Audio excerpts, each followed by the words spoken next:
Hello everyone, and welcome back to the channel. In today's video, I'm going to go over on how I process my solar images. So if you want to be able to take images like this,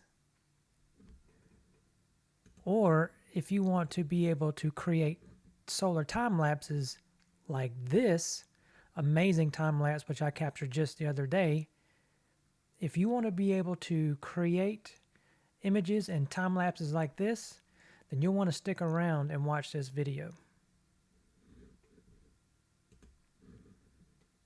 All right.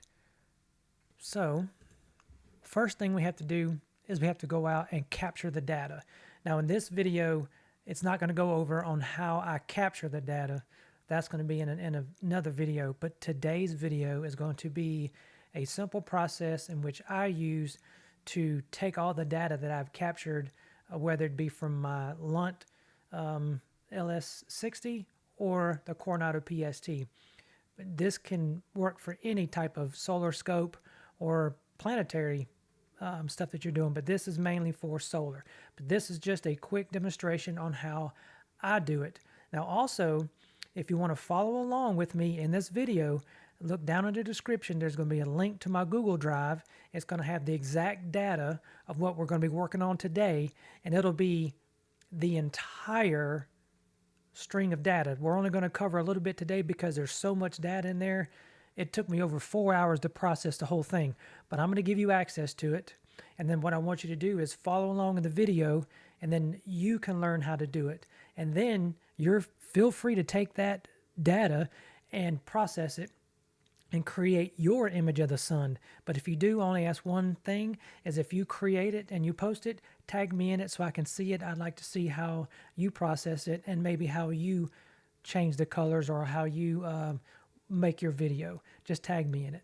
All right, let's jump right into it.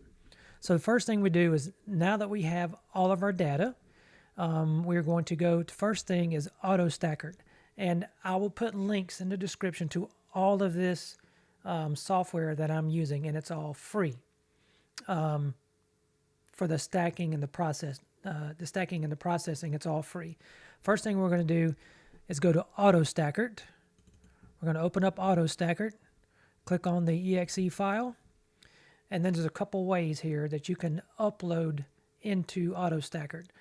I'm just going to do it the way that I do it, but there's several different ways. You can always go up here and hit the open button, or you can open up where you have your files located, and then you can drag and drop. I like the drag and drop. I like to go in here and find where I've got all my stuff stored, and then I'll just drag and drop it in there. All right, so what we're going to do is we're going to start off with a time lapse. So in this video, we're only going to cover about 30 frames or so, because there's 930 something individual video files in here, and it would take a long time to process, over 4 hours. So what we're going to do is we're just going to load these into Autostakkert. And I like to just hold down my shift key, highlight everything, and then drop it over into the open tab, and it loads all of the SEER video files. If you've done SEER.ser or AVI, either way, it loads it into here.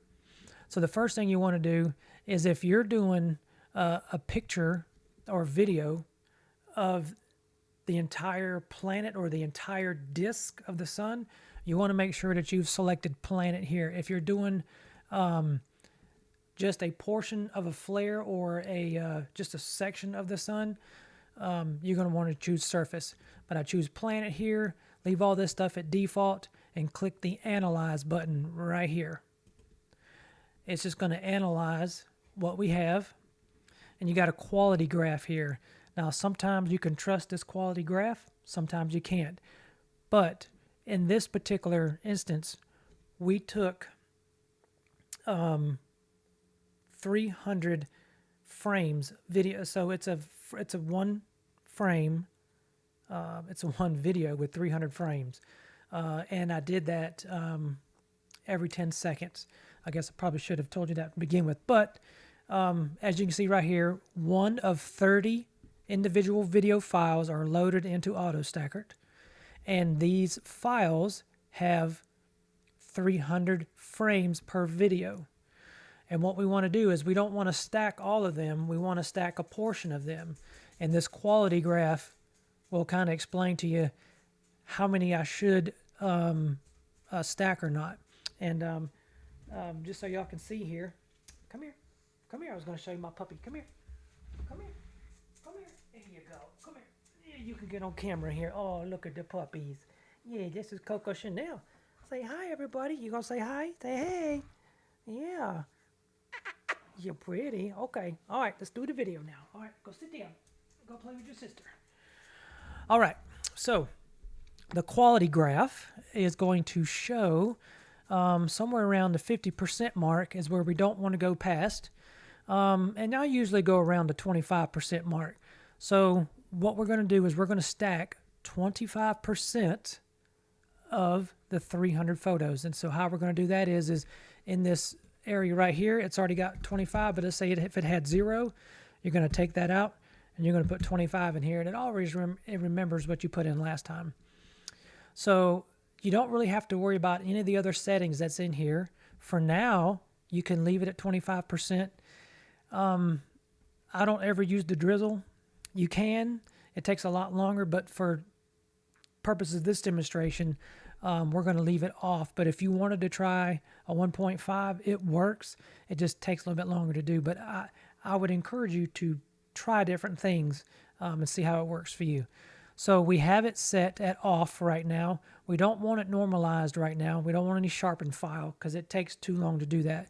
But you can see on your own time how they work. But over here, we've got the picture of the sun. We're going to hit this place AP grid, and it's going to pop up a bunch of files. I'm going to pop up a bunch of boxes. Now, these individual boxes, it says there's 1,177. Now, if you hit this little tick mark to take it to 96, 104, make it higher, and hit place AP grid, these boxes get bigger, and now there's less amount of boxes. I've seen people do all kinds of different things here. I like to stay around 1,000 individual, somewhere around 1,000, and this is close enough right here. You don't want all these boxes stacking all this blank space, all this the black area.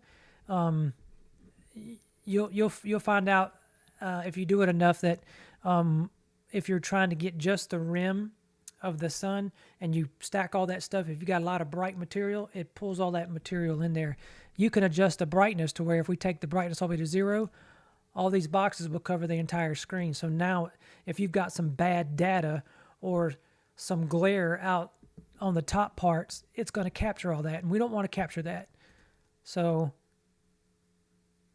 that looks good. Somewhere between 10 and 5. It just depends on your likings. You try it how you like, but so far we're going to go with 10. We got about 1,157 points, and we're going to hit the stack button. And as you see here, it's going to analyze each one of these up here. It's going to go through a reference frame. It's going to align it. It's going to stack it. It's going to analyze it, and then it's going to recombine it into an image. It's taken the 300 pictures that it took, and it's going to condense it down into one. And it's going to sit here, and it's going to click away for quite a few minutes. It depends on the speed of your computer. But this is for the time lapse. So you can imagine, as you can see here, we're only on number 6 of 30. You can imagine if we were doing 900 or more of individual files.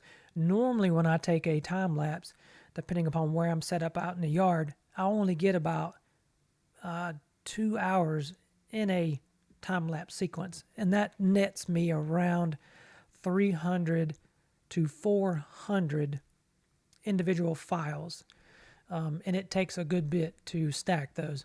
But as you can see here, we're almost halfway there, so it doesn't take too long. We got a fairly fast computer here, but it doesn't take all that long. So we're just going to sit here, let it stack. Again, make sure you look down in the description below and click on the Google Drive. It's safe. These files are stored there, and I highly encourage you to follow along with this. So if you're just tuning into the video, look down in the description and get the individual files, load them up on your computer, open up Autostakkert, drag and drop them in, and go ahead and start your analyze and let it stack the 30 video files. It'll compress it all down into one individual picture, and then we'll have 30 individual TIFF files when we're done, because we set up here we want to have it set to TIFF. And then once that's done, we'll look at each photo and then pull it into IMPPG, and we'll fine-tune the filaments, and we'll boost the contrast. We'll basically do a curves transformation on it, so to speak. And then we'll finish it off with PixInsight. You can use multitude of different individual softwares to Photoshop, Paint. I use PixInsight only because I'm most familiar with PixInsight. I use Photoshop a little bit, but not a whole lot to give you a tutorial on how to do it. But this is just going to be a quick down and dirty how I like to get my photos to the point to where you can get them put into a calendar. So this one was by Astroworld TV and Astroworld Telescopes. They have a show every Wednesday and Friday, and you put in your best picture, and they vote on it. And just so happens that on let's see here if I can find it. My solar photo was voted in as picture of the week and then picture of the month. I think I got that up right. Yep, this is one of the images that I took of the sun. So if you take any photos and you want to have them possibly put into a calendar, I highly suggest going to Astroworld TV and submit your photos. It's real simple. You go on their website and check it out. All right. So here we are. We've stacked the 30 individual files. So we're done with Autostakkert. So we can just close that out. All right. And what we'll do now is we'll just go look and see where we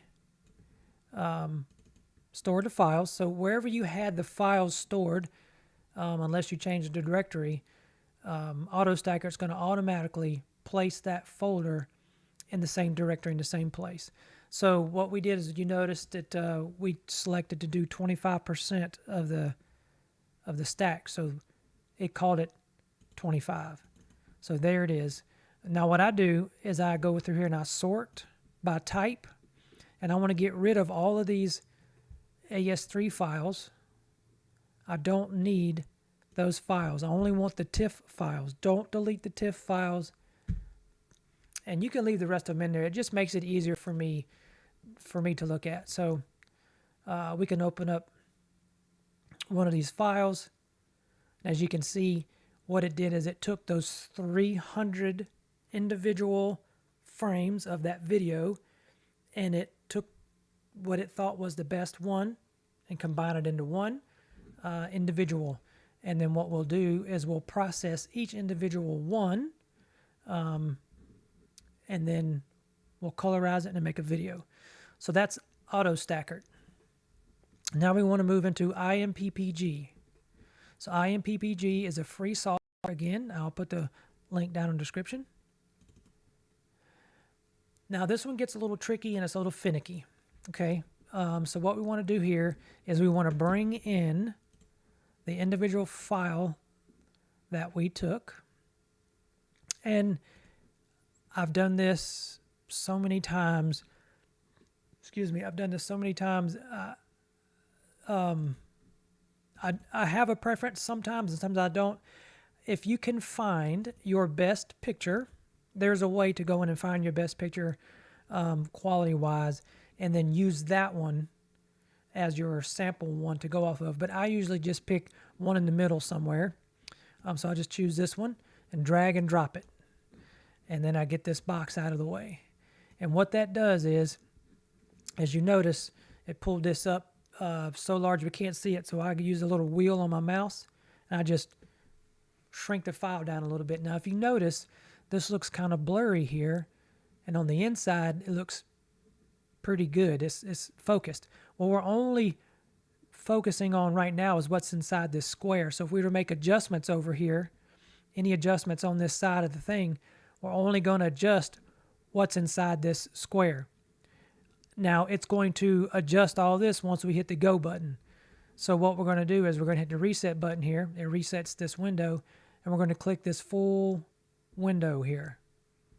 And now what that does is it applies everything that we're going to do to this whole window. So now if I drag this over here, now the entire, if you notice, the entire photo changes. You can see that. Just kind of go real slow as I drag the slider one direction. It gets really, really grainy. And so anyway, I wanted to show you that.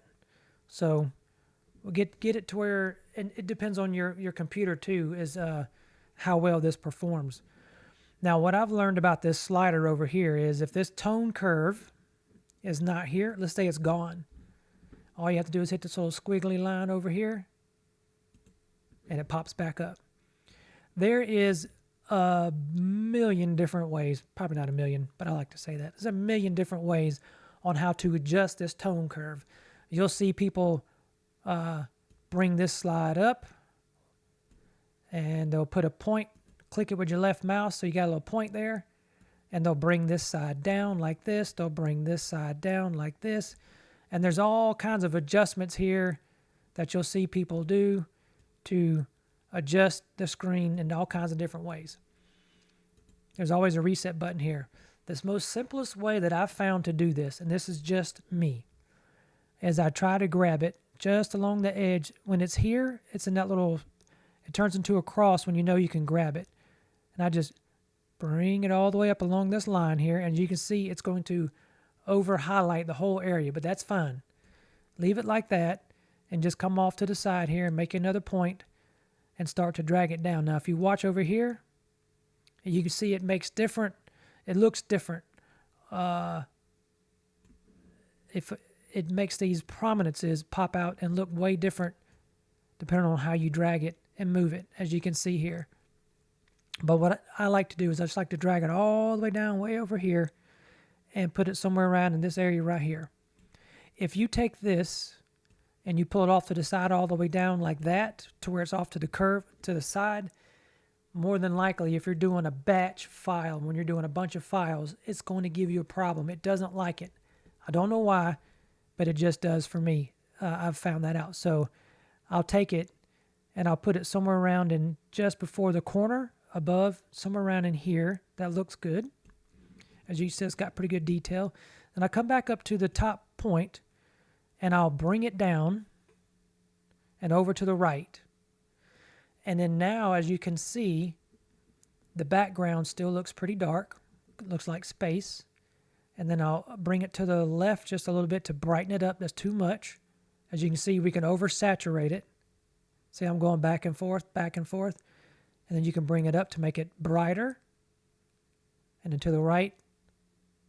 You just got to find that sweet spot of how you want it. This is totally on how you want it to look. Because if you leave it like this and you process the picture, that bright colored rim, it'll look like a bright rim around the sun. And if you bring it down and to the right, that brightness goes away. Or you can just bring it back up and see the prominences. You'll see the prominences stick out around the side. But the filaments don't look so bright in there. You just got to figure out where you want it. So anyway, I like to have a little bit of the edge visible, and I like to make it just to where that glow is there. Kind of like that. That's kind of where I like it. Now, once you've got it there, you're going to come over here to the File button, Save Process Settings. And what you're going to do is you're going to scroll down to where you have your data. And for me, it's in this area right here. It's in this folder. And I just put 1 because sometimes I do this multiple times to figure out which setting I like the best. So right now, I'm calling it 1. You can call it whatever you want. And then I hit the save button. All right, so that saves this setting, this tone curve, and the rest of this stuff. Now, what I didn't do, is which I forgot to do, is I forgot to go over here and play with these settings. So let's go over here and let's look at the Lucy Richardson deconvulsion. So this is basically on how we are going to sharpen the photo. And as you can see, I'm driving it to the right, and it doesn't look, I don't like it. So you drag it to the left, and you get it just to where it looks okay and not too blurry. And then you can zoom in, and then you can play with all of these sliders here. As you can see, it's way too grainy.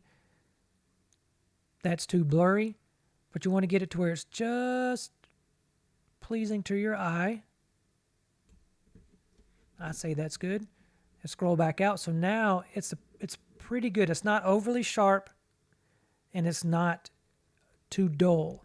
So I like that. So what we're going to do is, now that we've got these settings, we need to go back and save the process settings again, because I forgot to do that. So there we go. Now it's saved.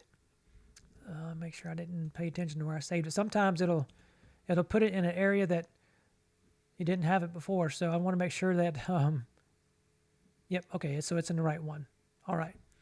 So now that that's done, we saved our settings. So now we want to process every picture we have, the 30 of them, just like this.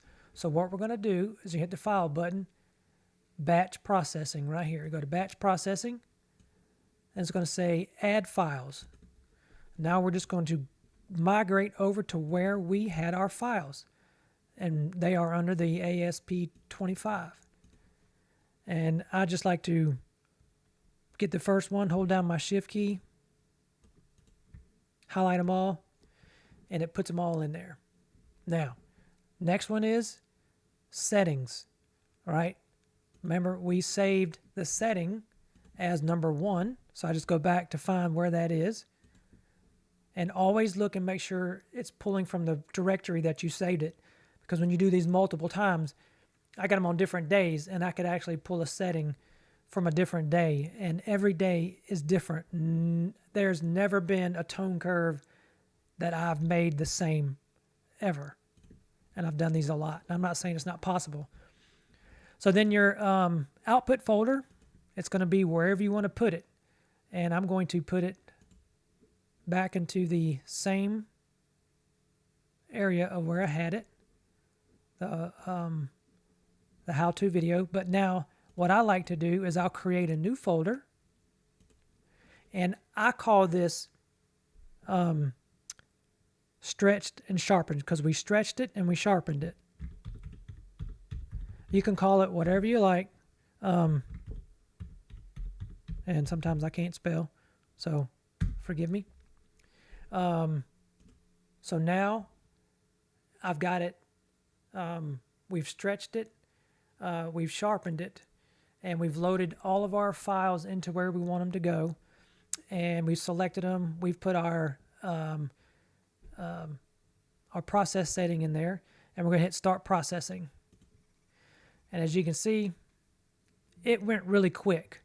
If there's an issue, like if this little slider was too far one direction, what it will do is it'll start and it'll stop. It'll give you an error, and it's just going to throw up a flag and go error, basically. So we know that worked well. So that's done. You can close out this little box here. Now, depending upon what type of mount you used and how you did this for time lapse, if you just use an Alt-Az mount, you're probably going to have some problems here. You got to do something different. And I have a fix for that, but I won't be in this video. This is if you used a go-to trackable equatorial mount. You can go in here and hit this tool button up here at the top, right there, and align image sequence.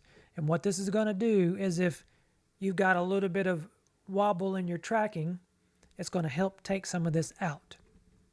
So what we're going to do again is add files, and we want to go into the one we just made, which is the stretched and sharpened, and it's in that same directory. So I want to hit my shift key, select all of my files.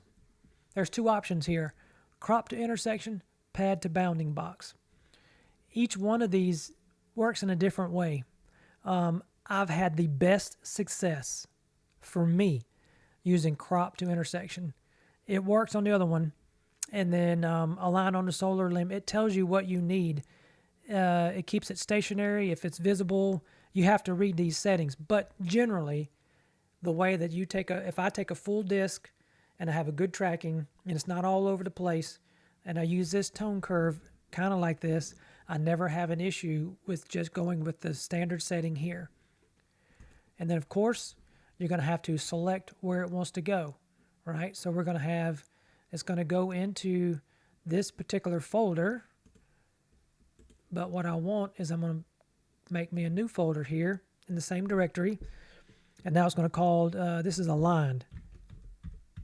All right, so that way I know when I'm making these videos of which one to do. Now this is where you know it's going to work or not work when you hit the start processing. Up here, it's going to determine your vectors. Let's see if I can get this over here. Okay. It was determining vectors, and then it's translating and saving the images. Sometimes when I had the 900 videos, it moved very slow. But if you're doing if you're doing 100 or 150 videos, if you're going to do a time lapse and you want at least something that you can see really good, you're going to want around 150. That's if you're taking a 300 to 500 video sequence every 10 seconds. If you do it every 20 seconds, that's great. But if you have a blurred capture, or a bird flies in the way or a plane flies in the way and messes it up, now you've got a 20-second gap. That's not horribly bad, but if you're doing a really cool time lapse and you have some really cool, like you saw in the very beginning video, 20 seconds, you could have a big jump. You won't have a fluid transition of that prominence. But what I'm getting at is if you have an issue with the way that this thing is going, you'll know right off the bat, because normally it goes really fast. So if it's taking a long time, and then when it gets to the translating part, if there's an issue, it stops, and the whole program just quits. IMPPG just crashes. The whole video shuts off. That's why I say at the beginning, sometimes this is very finicky. So if you have this setting on the tone curve pulled down, it may get through the first part, but the alignment part, it may mess up. But even if you get to the first part and you process all of them and it won't go through the alignment part, then what you want to do is if it doesn't work, go back to your tools, go back to your alignment, try something different, try pad to the pounding box. And then you can align on the solar limb. It'll crop it. You could try different things, but it's still not the end of the world if you can't get it aligned. If it doesn't align, it's okay, because it may not be all that jumpy. Then when we finish up into pip, we can try to take that bouncing around out with pip. Okay, so now we've stretched it, we've aligned it. So now we're done with IMPPG. We can close that out. So now we can go into PixInsight. If you don't have PixInsight, use whatever program that you feel you want to use to be able to add color. It could be any program you want. I just like PixInsight because I know PixInsight. All right, so what we want to do is we want to go back to the folder of where we had the aligned images. Now at this point, now that it's aligned, if you wanted to see something off the bat, we could go, we could do two different ways to get a precursor of what your video is going to look like. So we could go to Process and PixInsight, and we go to Blink, and we can open up, is that the right one? Yep. We can go open up the files that we want to put into Blink, and we go to the Align one, and hold the Shift button down, put all these videos in. So now, as you can see here, we've got our solar pictures that we've stretched and aligned in here. And what we want, Blink, what it's going to do is it's going to go through these pictures, like in a time-lapse fashion. And right here, you can pick 5 seconds, you can pick slower, but if you go lower than 5, it gets kind of jumpy. So I don't recommend watching it at anything slower than 5. Most of the time, I look at it at 0, but that's when I have a really long section of stuff to look at. But for this demonstration, we'll leave it at 5 for right this second. Look at that. And what this is going to tell you is that if you look at the screen, right now, the sun looks pretty amazingly steady. It's not jumping around. So, one, that tells you that my tracking was pretty good. And 2, the alignment sequence in IMPPG worked fantastically.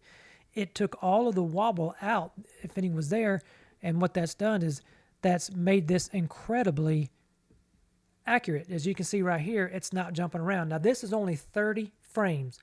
So at this point, if you think that that's good, or if it was wobbly, or if it was all over the road and you didn't like it, you could put it into IMPPG before you went through the process of coloring it to see if you wanted to go, if you wanted to move forward on with your video. But in this case, everything looks really good here. I think everything looks good as far as how steady it looks. And again, this is only 30 videos, so I like that. So let's stop this, and we'll get rid of the blink screen. All right, so now what we want to do is we just want to pull up any one of these. It could be the first one, it could be the last one, doesn't matter. We'll just grab one of them, and we'll pull it over to the screen. All right. So there's only a few things that we want to do here. And the first thing I want to do is I want to crop my images, because as you can see right here, they've got this stacking artifacts just like you would normally would in any other deep sky image. So we want to go to dynamic crop, and we just want to take off the edge, not much at all. If the sun was jumping around in the video, that means the frames are going to be jumping around as well. So you'd want to crop a little bit more. But what you don't want to do is you do not want to crop it all the way down like this, because you're going to be cutting off some of the most important data. If you have a solar flare that's coming out of that prominence, if it ejects and if you crop it down, you won't see it. You'll crop out all your stuff. So what you want to do is you just want to get the edges as little as you can, because I know that we don't have a bunch of wobble. And as you can see, that takes care of that line up there. That takes care of that line over there. I'm happy with that. We'll go ahead and execute it. All right, so that's the first thing that we're going to do.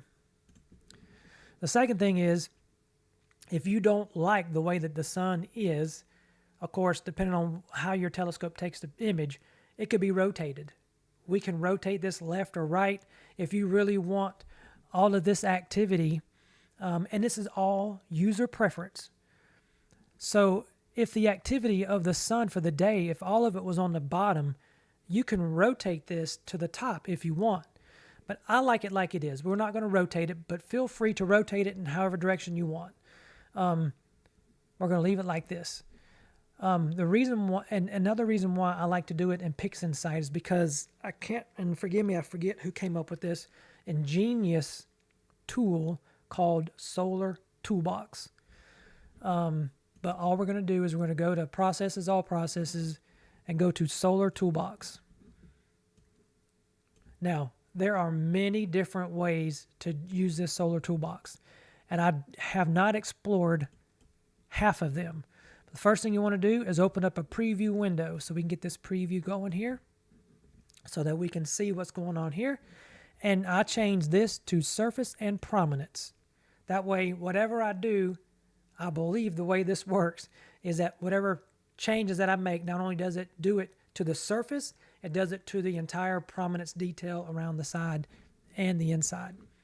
Because these are prominences out here, these are filaments. They are one of the same, just depends on how you look at it. Okay, so first thing we do is we change it to surface and prominence. And then we're going to do a little bit of sharpening. And you don't want to over sharpen. And for me, I know that my camera and the way these settings are is I'll bump this to 2 and I'll take this somewhere around 10 or 12.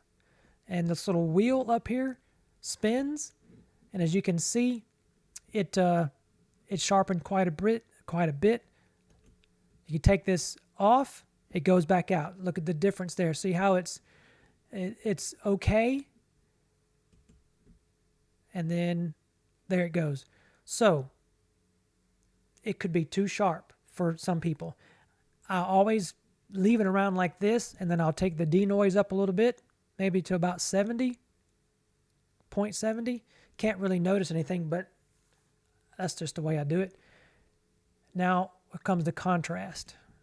And I'll leave the sharpening window open only because I'll be going back to it more than likely. So I'll go to contrast. It's automatically going to default to the histogram equalization.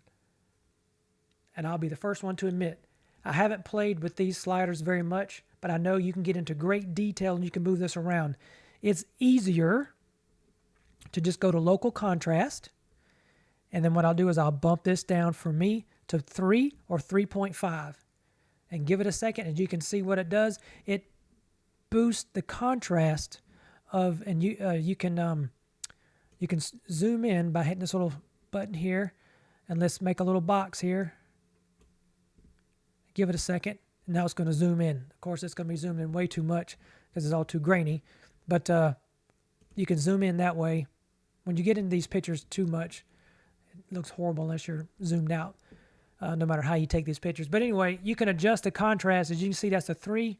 Let's take it back to the default of 5.5, and it's just too much. It's just too much contrast, and 3 may even be too much. Take it down to 1.5, and let's go with 2. Actually, yeah, we'll go with 2.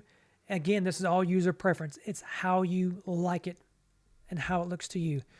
So now that the contrast is good, I'm going to leave that there. There's other features in here too, like these masks. I don't know. I haven't played with them yet, so one of these days I'll get to it. Now the sharpening, I want to tone this back just a little bit, so I'm going to take it down to about a 9. So make it a little less sharp. Okay, I like that. Even though the changes are very subtle, but this little wheel over here spins when it's doing something. All right, so we'll cover up the sharp. Now we're going to go to a prominence boost. Now what this does is see how this is remaining dark background. The space looks like space. Now when I boost this up, watch what happens. It's going to boost these individual prominences and the surface detail, but as you can see, it put a little bit of a white, more like a shadow, so to speak. You can tell right here, from here to here, there's a definite gradient here. That's what happens when you do that, when you boost it up too much. So I only put a little bit of boost in there. If you have a very faint prominence, you can boost that all the way up to really make it stand out. Like if we want to boost it up just so you can see, I'm just going overboard here. As you can see, we boosted way too much. Now it's just totally off the charts. So let's keep it around 40. And if you notice, it's still got that little bit of faintness. Let's take it down a little bit. Because when we add the color, this is where you're going to have to really pay attention. So let's add the color here. The standard defaults are pretty good.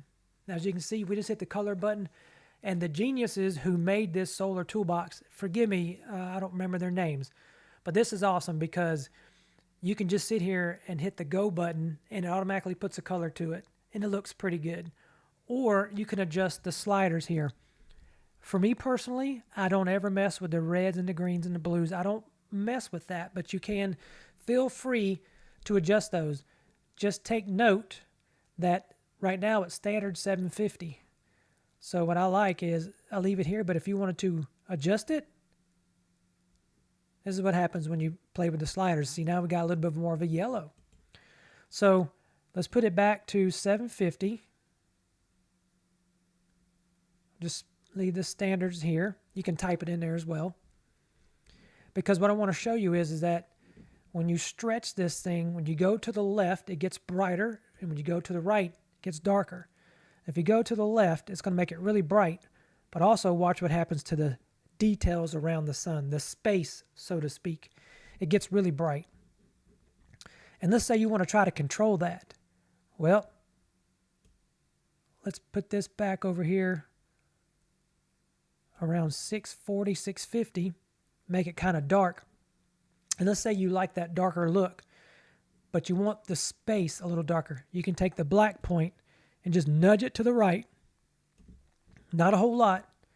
And now it took that background and it took it from reddish color to more of a space looking color. It's all personal preference. But if you take it too far, if the black point too far, it will start to take the inner part of the sun and starting to darken it up. Now watch this. We drag it out a little bit more. Watch what happens. It starts to degrade the sun a little bit more. So it's putting more emphasis on the prominences on the rim, but it takes away from what we got going on here. So normally what I do is I try to keep this at 0. And if I can't keep it at 0, I like to keep it no more than 50-ish. And what that does, it takes that little red tint out of there. So for me, I like this video because it's not so bright. And you have to think about if you're going to do a picture or a time lapse. So again, play with these settings in here. You can boost the contrast up. And what it's going to do is it's going to boost the contrast of the individual filaments and prominences around. So that's kind of overkill because now you can see that it's kind of like got some little fringes going on in there. It's kind of overkill. So I don't boost that up too much. So take that back down a little bit. So it's still boosted up quite a bit. But now this highlight contrast, watch what this happens. This is really cool depending upon how you want to use it. It can really highlight things. But then again, it brings the space to a little reddish color. I always add just a little bit. Not a whole lot, just a little bit. It's all user preference here. It truly is. But if you know, if you're doing a time lapse, if you make a color too wrong or sharpen too wrong, because then your prominences that you want to have time lapse are all cattywampus. They don't look good. So again, it's all preference. I think this looks pretty good. We could probably go a touch lighter to make this a little bit brighter.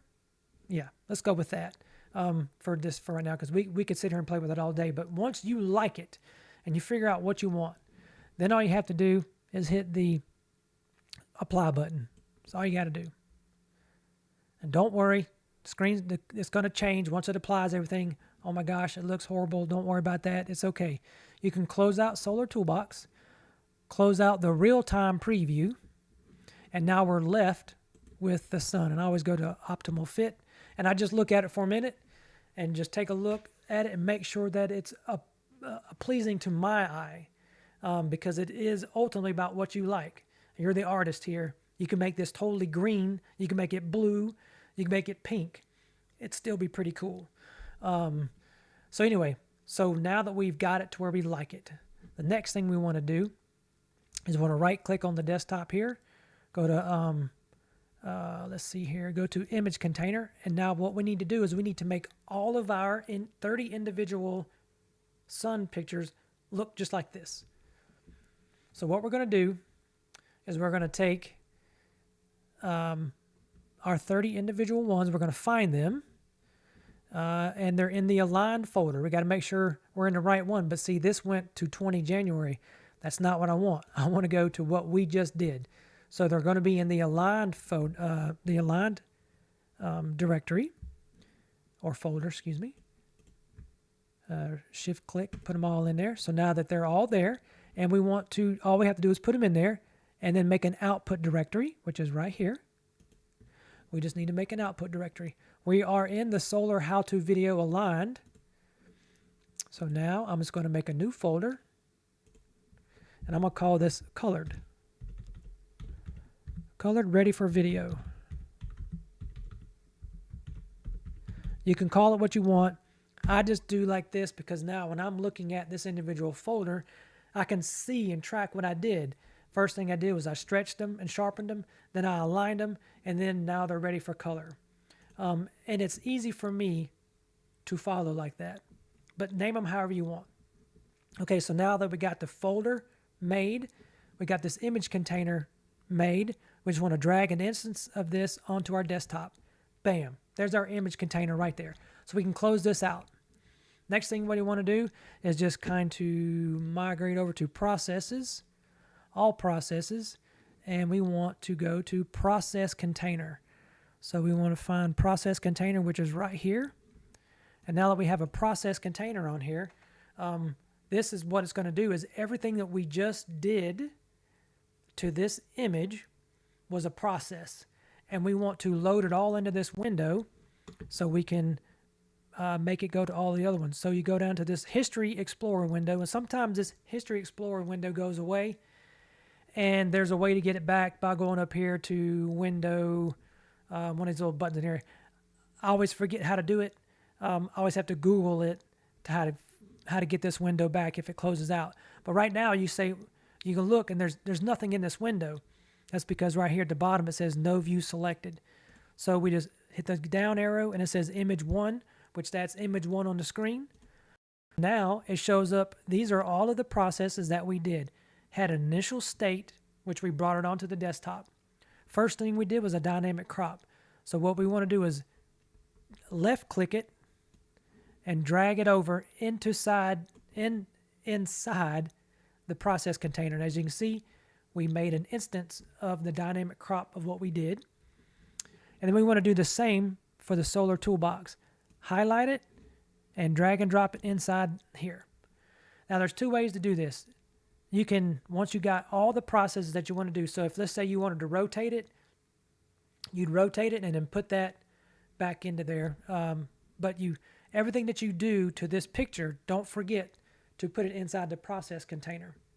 So then we want to drag this little arrow. You can do it two ways. You can drag it directly onto the image container or onto the desktop. I just like to put it all right on the desktop so I have a copy of it in case something goes wrong. I'll close this out, and then finally what I'll do is I'll take this process icon, drop it on top of the image container, and then voila, it's like magic. It's going to start to apply it. And if you look right here where this is spinning, image 5, image 6, image 7, you can watch it as it goes through. We have 30 of them to do. You can imagine when I had did this time lapse. And if you haven't watched it, by the way, please go into my YouTube channel and watch the solar video. The time-lapse video of this is the exact one that we're processing, and you're going to have all of those files, all 930 something of them. It's going to be on the Google Drive. It's going to take you a minute to download, but you're going to have all that data. It's going to all be there. You process it, and you can post it as your time lapse. But if you do that, just please tag me in the video so I can see how you did it, because you may boost those prominences way up. Or some people like to take it to where you can't see the sun here, the surface. They'll drag that tone curve down to where it's just highlighting the rim, and it's just showing the really cool features of the prominences going off. And that's really cool to do. But in this particular instance, this video is going to show that, and I didn't notice it, but until you really look at the video, look inside these sunspots and you'll notice there's a couple of flares coming out. And you can go back and you can go onto the Solar Data Observatory SDO site, and you can actually look at the date and time and see where those flares are coming out and see if they're X class or whatever class they were. But there are actually some flares in there. So if you were to just go in there and create your video where you've got just the rim highlighted, you'll miss all that other detail. So some people, and sometimes I've gone in and I've created just this, and I've gone back, reprocessed it to just show it. And sometimes I do it without color, as you can see. But if you haven't seen the video, please go watch the video. And if you make a time-lapse video, just tag me in it so I can see your work. That'd be really cool. All right, so we've colored all of them, as you saw. Everything is done. These containers are done, so we don't need these anymore. If you want to push them off to the side, you can, but we're done with those. So I'm just going to go ahead and delete those. We don't need them anymore. You can choose to leave this here if you want. If you're in PixInsight and you like this picture, you can save the picture just like it is so you don't have to reprocess anymore. But we don't need it, so I'm going to get rid of it. And that's okay. So what we're going to do is, now what we want to do is to just double check our work. We're going to go to Processes, All Processes, go to Blink. And as you can see, it saved all the files that we had in before. So what we want to do is one of these here clears all of them out. So we want to reload these images, but we want to take the images that we colored ready for the video. So now is where we get to see the fruits of our labor, so to speak, because it's going to load all the colored ones in here, and it's going to really make everything pop.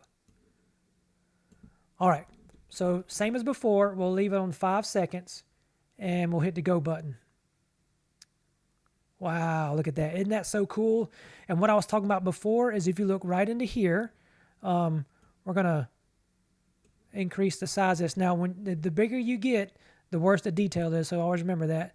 But as you can watch right in here, you can see the activity of the solar activity inside of each one. Now, there's not a whole lot going on, but this is only 30 frames. Now, if you go through and process all 930 something, I believe it was, you'll really get to see everything that's going on. And the neat thing about this is you can take this little window over here and you can just migrate it up as you go. And as you can see here, these are some really cool prominences here that really move. And there's one right here that's coming out. It shoots out at you a little bit. Can't wait to see the video that you process. And around the rim, around each one, there's always something going on, shooting up. It's really, really cool. All right, so I'm happy with the quality of this video, or the quality of the color, so to speak. It's got a little bit of red inside of the space area. That's okay. You can go back and change that if you want. It's totally up to you. But at this point, we're ready for a video. Now, we can do this a couple different ways. I'm going to show you the first way that I do it. All right, so what we're going to do is we're going to stop this. We're going to leave this here because we're going to come back to this. I'm going to show you one of the pro tips, so to speak, here. Sorry about shaking the camera. But we're going to get out of PixInsight, and now we're ready to go to Pip. All right, so we've got Pip over here. And what we want to do is we want to load all of our images that are colored and ready to go into Pip. A couple different ways to do that. You can just hit the Add Image Files. It's pretty a simple way to do it. Just got to remember back where you had all of your stuff. So they're colored ready for video files here. So we want to scroll down and take all of them there, add them. All right. So now you get this little join mode button. And yes, you want to join them together because you've taken one individual picture and you put 30 of them in there and it wants to join them together. So it comes up with a standard image. This is how it's going to look. I like it, so I always just leave it alone and close it out. All right, so there's a couple things you can do here. If your sun was jumping around and it wasn't how you liked it, then you could go in and you could go to process options. You could go to surface feature, enable surface feature tracking, and enable surface stabilization. I turn off all this other stuff. I don't want to crop anything, but I just put that particular thing in there. Then I hit this test option. What that's going to do is it's going to pull up this picture right here. All right, so this little box here, you can left click it and drag it onto the sun somewhere. I always like to try to put it over one of these prominences, or I put it onto a surface feature. You can increase the size of it, or you can make it as small as you want. I really don't understand how this works, other than if you want if your sun is moving around a bunch and you want it to just track in a small area, I make this thing as small as I can make it. And then I move it over here and I just put it on a feature that I want to track. Let's say right there. And then I just close this out. And then basically I go to output options. I want to make a movie out of it, so I'll go to AVI. There's a couple different options in here that you can do. I just leave all of them the same. Go to output, make sure it's AVI, and then do processing, and I hit start processing. If there's an issue with what you just did, it'll stop halfway through and it won't work. It just went through. I never closed PIP out. Don't close it out, because I'll show you why.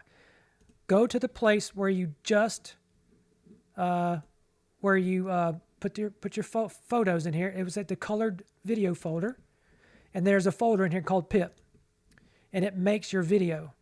Open the video up from here. So here's what we just made. It's going to be real quick because we only had 30 frames, right?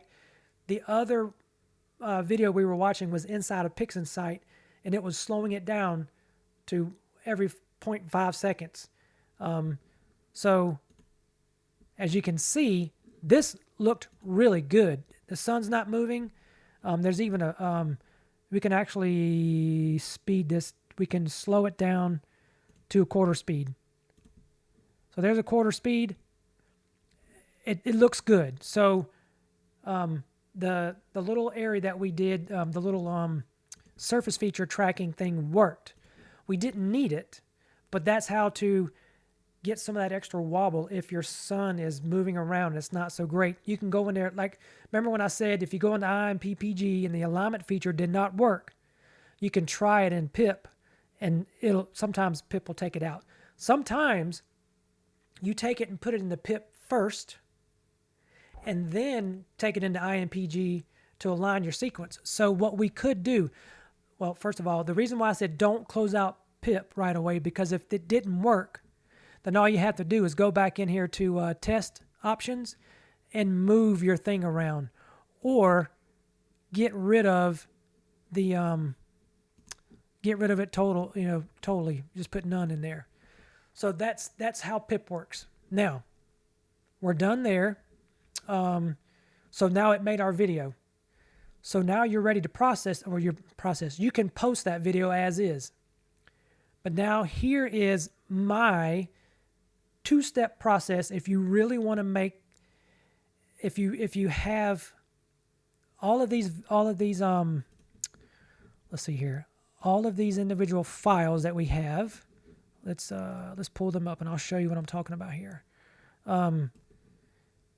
We only have 30, so there's not that many to go from. But if you have 300, there's bound to be one of those files in there are blurry. And you can go through and pull and take out one of those blurry files. That's why if you do them every 10 seconds and you take one away, it's not so bad. But if you do a time lapse every 20 seconds and you take one away, now there's a bigger gap. So what you can do is if you go into here and you notice, probably didn't mean to make that so big, but if you go into here and you notice one of these is blurry, you can delete it from here and then redo your time lapse, because you can watch it in blink. You can uncheck it and figure out which one of these in blink, that you don't want to include in your time lapse. But we liked them all here. But what I'm saying is you can figure out which one you want to keep, which one you don't. But let's just say you want to avoid having to do all that and you want to take an extra step.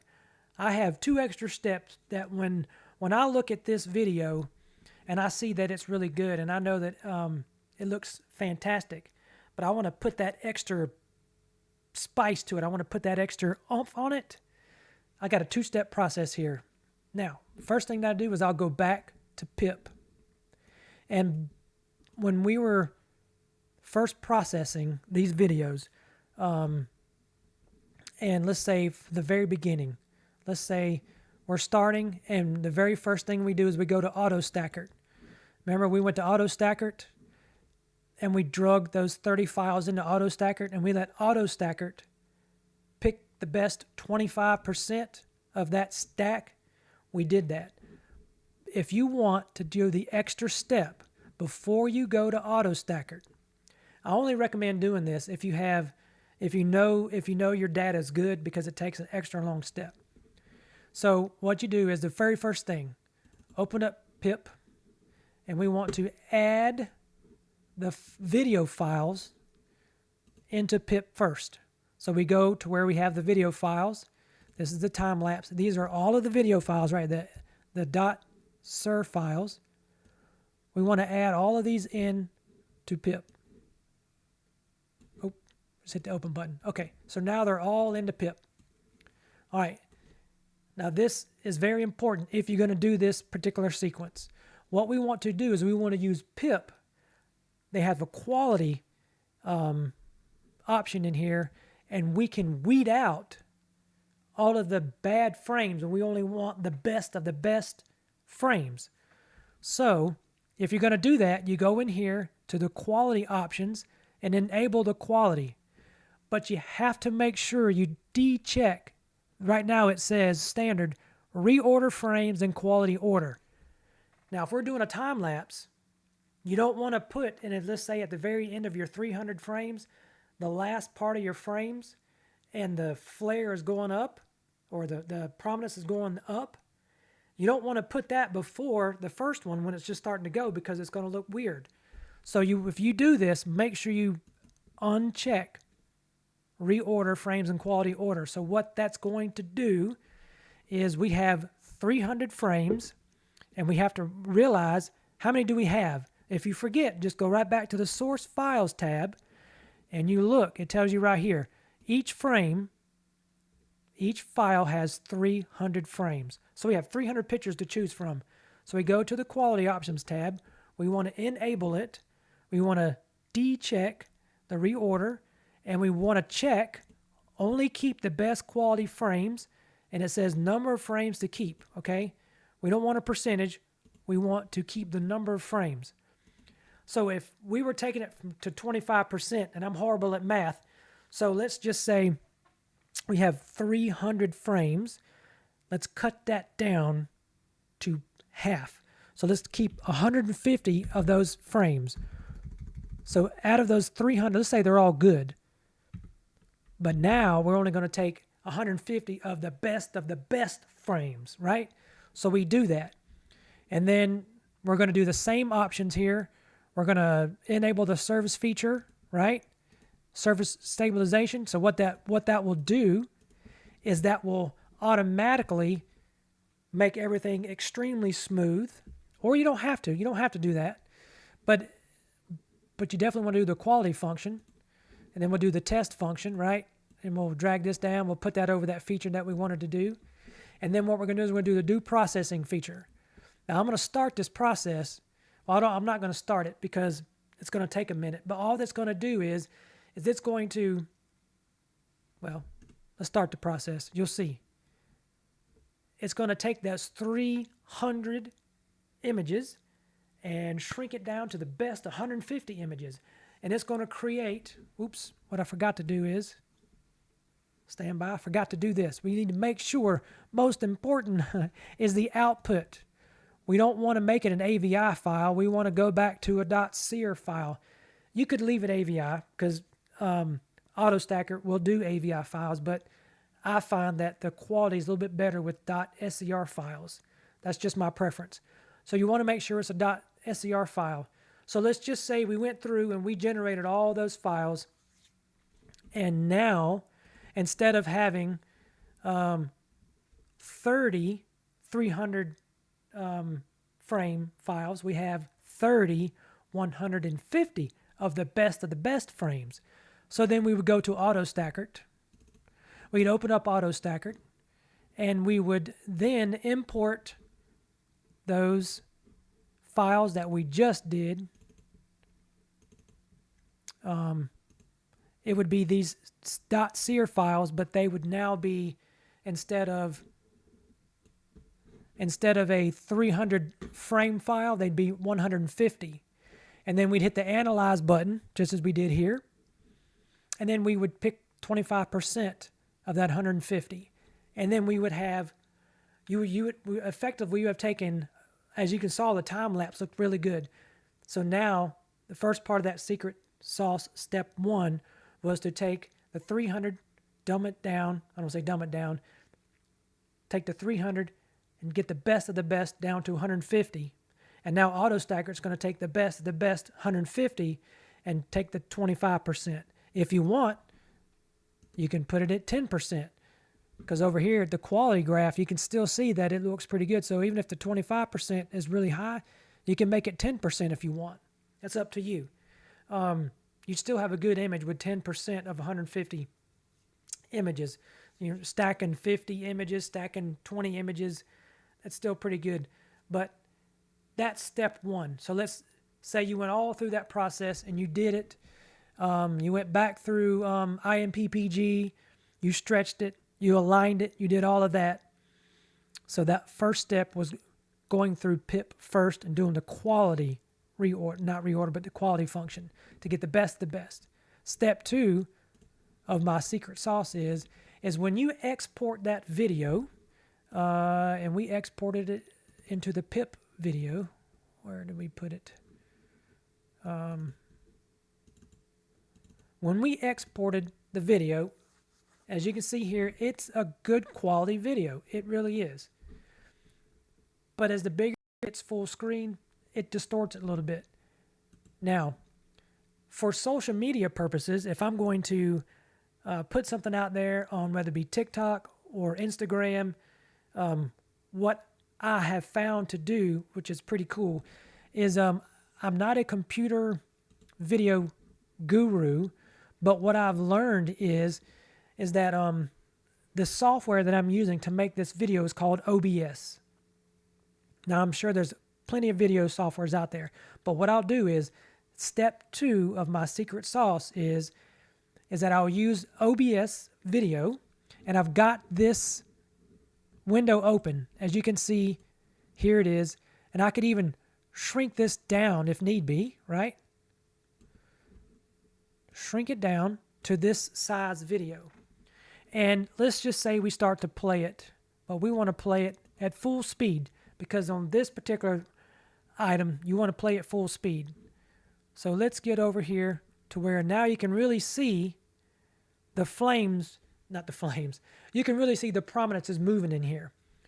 And with this little box over here, you can move this around like this, right? And if you don't want to do it that way, you can scroll your mouse to make this bigger or smaller. But this is kind of what I like to do. So however this works, it works by doing, it keeps the resolution of the video small. It compresses it, but it doesn't mess with it. So what I do is inside of OBS, I'll bring up OBS software, and then I'll capture this as a video, like we're screen recording just this particular piece, just this box. We will screen record this box, only that box. And we start the video just like we're doing, and then I'll take this little slider and I'll slowly move it around. I know it jumps around, but I'll slowly move it around to the corners to look at all of the prominences that are moving, like this. And then when I'm done with the video, I'll take like a minute and go around it. And then when I'm done with it, I just stop everything, go back into OBS, and in OBS we'll pull up a window. It looks kind of like this. And it shows this, and it shows all of this here as part of the video that's on the window. But then if you go to your iPhone, I use an iPhone, and you drop that into Dropbox, you take this video, send it straight to Dropbox, go to your iPhone, open up Dropbox, and save it to your iPhone, and then you open it up. And then in the video, or the little options tab, you have an option to crop the video. And you crop the video on your iPhone, and what it will do is when you crop it, if you notice, if you have something really big and you crop it down to just what it is, it makes it full screen on the iPhone. But when it makes it full screen, it doesn't mess with the resolution. It keeps it high resolution. So you'll get to see these really pretty, really nice, sharp prominences right here doing this on a full screen iPhone. Whereas if you put it out on PIP and made the video, it looks like this, which the closer you get to it, the grainier it looks. So it keeps it, that's just me. That's my preference. And I don't do it on all the videos, but if I'm doing a close-up of a time lapse of a prominence or a solar flare, that's what I like to do to keep that going, because it's truly amazing to watch these time lapses like this. So basically what we've done here today is that we've taken a time lapse. We've shown you how to create a time lapse video out of 30 .ser files. We've shown you how to put it in Autostakkert and then take it into IMPPG and then take it into PixInsight. But you can put it into whatever coloring software you want. You don't even have to color it. You can leave it like it is, and it'll still work as a great video. And I encourage you to play around with all those settings on the tone curve to really adjust it on how you want, because you can make them look really awesome. And it's really user preference on how you make the color look. Let's say you wanted to adjust the colors. You can just go back into your solar toolbox. You can open it back up. You can adjust the sliders. You can make it orange, green, red, blue, more yellow, more orange. It's totally up to you. But I really encourage you to go into the description and get those files if you weren't following along. Download them out of the Google Drive and go back and follow this video. If you weren't following it, follow the video and try to create the time lapse. And then if you create one or a picture, then post it and tag me in it. I'd like to see how you made it, and make them all different colors, or if you wanted to zoom in on a prominence time lapse, that would be pretty cool too. Try that toner curve on IMPPG and see what you can come up with. But thank you for hanging out with me today. And if you follow those few little steps, you can process a solar image. And be looking forward to a video I'm coming out with shortly. It's going to cover how to capture the data. So I'm going to take my video and it's going to go using the Lunt the Lunt LS60. We'll cover that telescope. We'll cover the Coronado PST, how I set it up, how to get it solar aligned, and then how I take the images and how to acquire the images using either fire capture or SharpCap. And then I'll tell you the reason why I changed from one to the next. I used to love fire capture, and then I moved into SharpCap. I'll explain all that, but that'll be in a future video coming out very soon. But thanks again for hanging out with me, and please like and subscribe if you want to see more of this content. And please, excuse me, let me know what you think down in the comments, and then ultimately share the video. Thank you very much, and as always, clear skies. See you next time.